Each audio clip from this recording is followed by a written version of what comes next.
Today we are going to review Pydantic.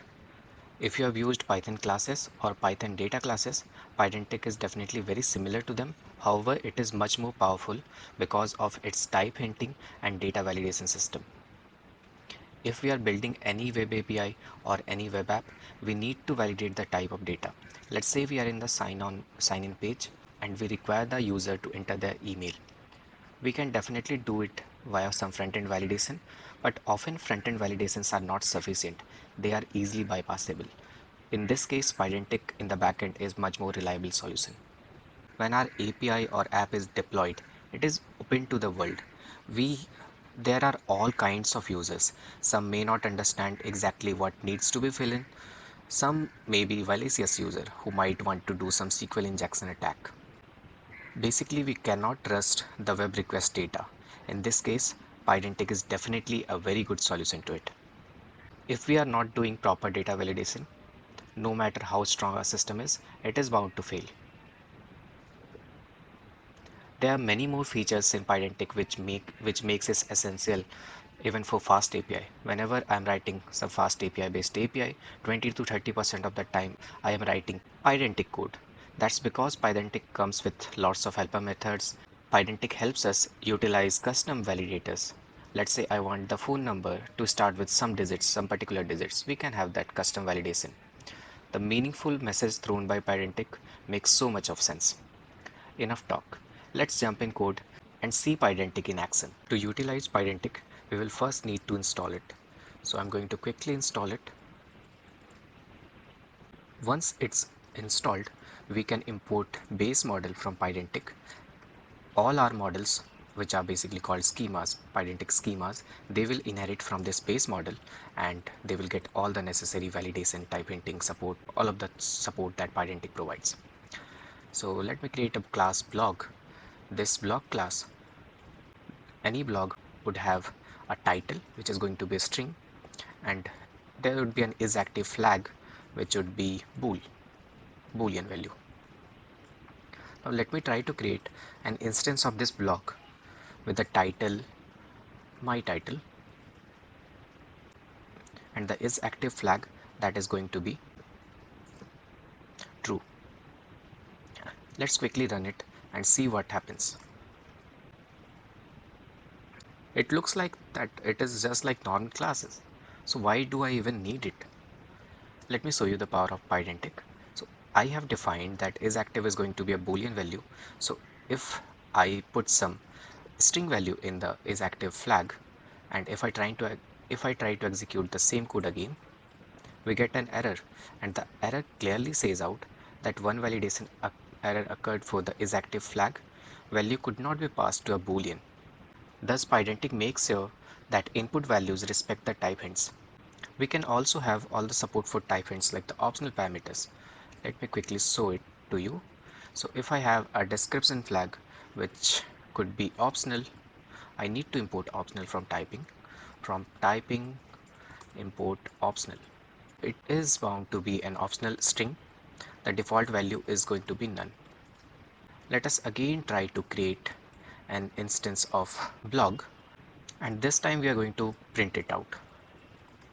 So first blog, and let's print it, see the structure of the first blog.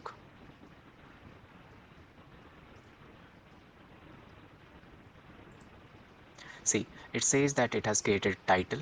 The description, as we have set the default to none, it says clearly says it out that description is none and the isActive flag is true. One more thing that is noticeable is the way these are printed out. It is so easy to read it out. Let us jump into some other features of Pydantic. Let's say I want to create something like Django's model choice field, which basically allows some subset of values to be entered. Let's say we have one more property named language. By default, it is going to be a string.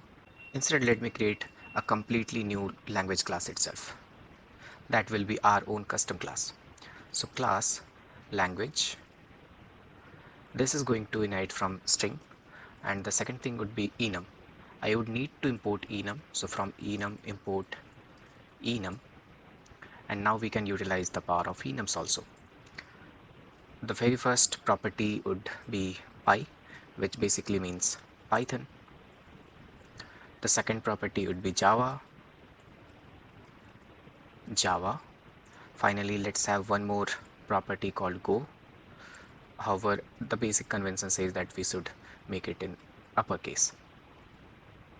Let's transform it to uppercase. Done. Now, a language property of blog, it is going to be one of the language that is supported, that is Python, Java, or Go.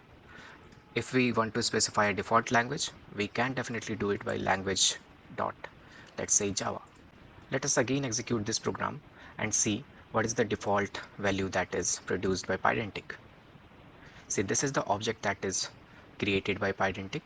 Title is whatever title we have specified, description is none, is active being true, and language is definitely the Java language. Let me quickly change it to my favorite one. Still, this is not enough. There are times when we want some dynamic values to be put in our schemas. Let's say I have a flag called created at. The basic logic says that it has to be a date time. The default value should be datetime.now.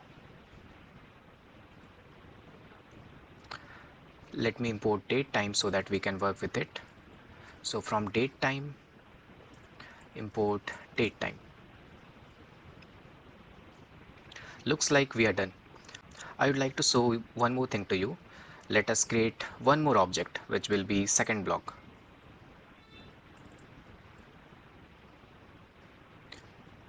Second block. In between, I would put time.sleep.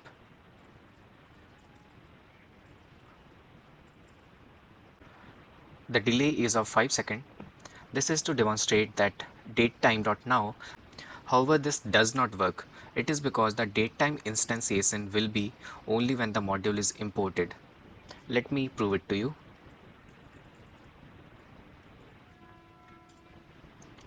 See, the first object is created at this datetime. The second object is also created at the exact same datetime. It means that time.now had no effect, and that's because datetime.now cannot be used, or basically the dynamic properties cannot be used like this. To support dynamic properties, we need to import the field parameter from Pydantic. So from Pydantic, we need to import base model and field. What we can do now is we can have the field parameter. Inside of this, we will say default factory equals datetime.now. Now I'm not going to call it. I'm not going to call it out right now. That will not work. Whenever an instance of this blog will be created, default factory will call datetime.now. This time let's again execute it. The difference between the first and the second datetime is definitely 5 seconds. That's not it.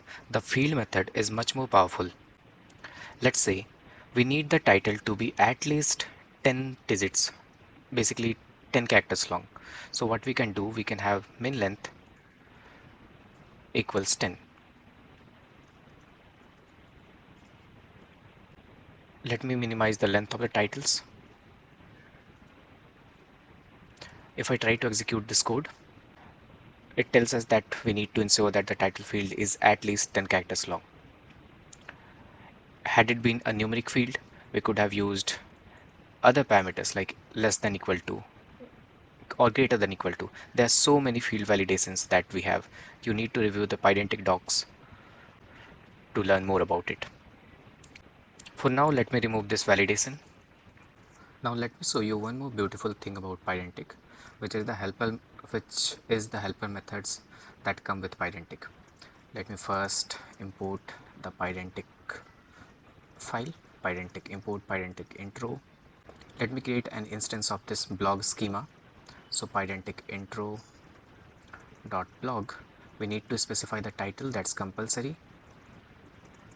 Let it be my title, and is active flag. Is active is going to be, let's say, true. Once we have this Pydantic schema, what we can do, we can basically print out, we can convert it to dictionary, we can get the dictionary corresponding to it. If we want the JSON, there are times we want to send JSON to the front end. So simply we need to say that this b.json. If we want to make a deep copy of it, we can do b.copy. If we want to print the schema of the object, so b.schema. It gives me the complete detail about the properties, the description, everything. We have so many helper methods available. However, these are some of the most common ones.